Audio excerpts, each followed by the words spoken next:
This t-shirt Gizelle is wearing, which says, "God bless the Hugers." Now, I know how messy Gizelle is, so I'm prepared for anything. The Real Housewives of Potomac reunion was already expected to be full of drama, but it quickly escalated when Gizelle Bryant decided to call out Karen Huger in front of everyone. The tension was palpable as Karen wasn't even present at the reunion, which had everyone talking. But her absence didn't mean she was off the hook. Gizelle made sure to keep her name in the spotlight, and it wasn't long before Karen's legal issues took center stage. Karen had been facing major legal troubles lately, specifically related to a DUI, which had been making headlines for several weeks. This scandal had a lot of people talking, and it wasn't just the DUI that caused a stir. Karen, trying to address the drama, sent in a pre-recorded video message. However, it didn't exactly calm things down.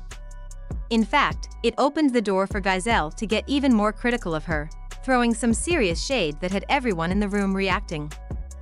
Before the reunion even aired, fans were already buzzing about Karen's absence. It was almost unheard of for the Grand Dame of Potomac to miss such a major event. But Bravo wasn't about to let her off the hook just because she wasn't physically there. Her name was still all over the place, and her drama took center stage regardless of her presence. It was clear that Bravo wanted to keep the focus on Karen.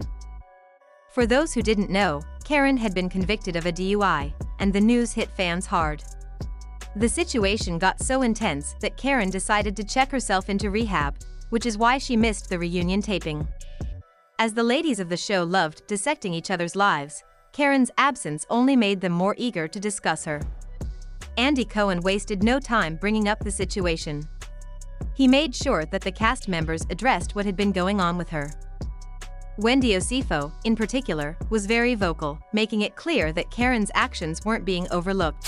She's up on it. She set that up, and then she lynched. What's that? Excuse me. And then Ashley, she knew at that time that I had lost my parents. This has nothing to do with that. Don't you tell me it doesn't. It doesn't, Karen. No, it doesn't. Everybody. While some cast members showed concern, others were ready to confront Karen. Gizelle, as usual, wasn't one to hold back, and she didn't hesitate to question whether Karen was really taking responsibility for her actions or if she was just trying to avoid the backlash. The discussion turned into a heated debate, with some defending Karen while others were growing tired of her excuses. But the big moment came when Bravo decided to bring Karen into the conversation with a video message. This was a classic Housewives move, and no one saw it coming. In the video, Karen addressed her DUI scandal directly. She talked about the struggles she had been facing and explained her decision to check into rehab. She mentioned how she was working on bettering herself. The message was raw, emotional, and seemed like an attempt to show a more vulnerable side of Karen. You don't have a man. You're broken from Hampton University, and everybody knows it. And that's why we went to Sing Sing. For some of the cast members, her words hit hard. Reports said that a few of them were even moved to tears. But not everyone bought what Karen was saying. Wendy, who had once been one of Karen's closest allies, shocked everyone by completely dismissing Karen's message. Wendy boldly said, "Having seen that, I can confidently say that is not my friend." That one sentence sent shockwaves through the room. No one expected Wendy to speak so harshly, and the tension immediately shifted. It was clear that Karen's message didn't have the effect she had hoped for, at least not on Wendy. Her reaction hinted that there might have been underlying issues between them for a while. Wendy's harsh words made people wonder if there was more to the story than just the DUI. The energy in the room completely changed. It became evident that Karen's absence didn't mean she was safe. In fact, it was just a way for the cast to judge her from a distance, and things were about to get even more intense.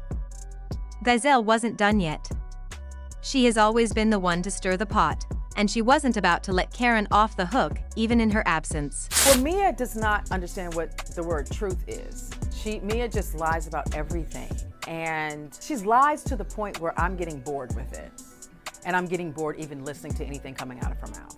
So, there's that. She didn't waste any time sharing her version of the events, making Karen's DUI seem like more than just an unfortunate mistake.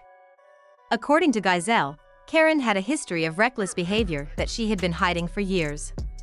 But the real bombshell came when Gizelle made a shocking accusation. She claimed that Karen wasn't alone when she was pulled over that night. According to Gizelle, there was someone else in the car with Karen, and that person ran away before the authorities arrived. The room fell silent. Even Andy Cohen looked stunned as everyone processed what Gizelle was implying. Who was this mystery person, and why would they flee the scene if Karen's story was as innocent as she had claimed? Robin Dixon, who is always quick to back up her best friend Gizelle, nodded in agreement, stating that Karen's stories never seemed to add up.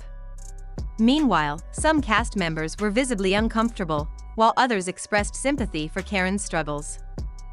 But the new revelation about the secret passenger raised even bigger questions.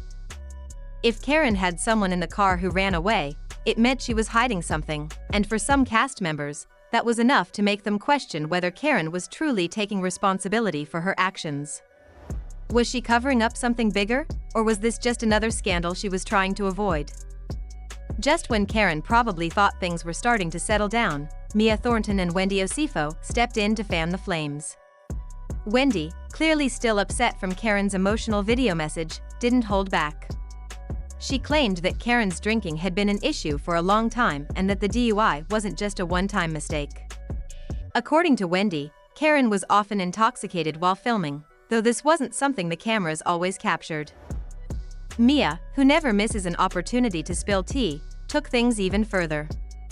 She didn't just question Karen's behavior, she dropped a whole new scandal on the table. Mia claimed that the person who fled from Karen's car that night wasn't just some random friend or assistant. According to Mia, it was Karen's secret boyfriend. The room erupted in chaos.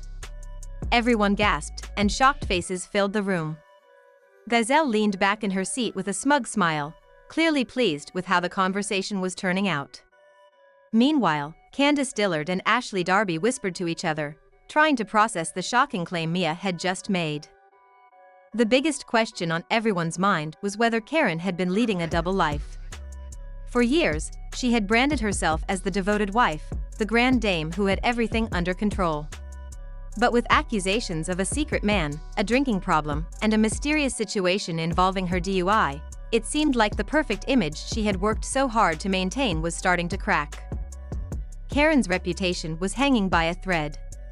It wasn't just Wendy, Ashley, and Mia who were questioning her honesty. As the discussion continued, more cast members spoke up, each offering their own perspective on Karen's DUI and personal life. Even Candace, who had had a rocky friendship with Karen, admitted that something felt off.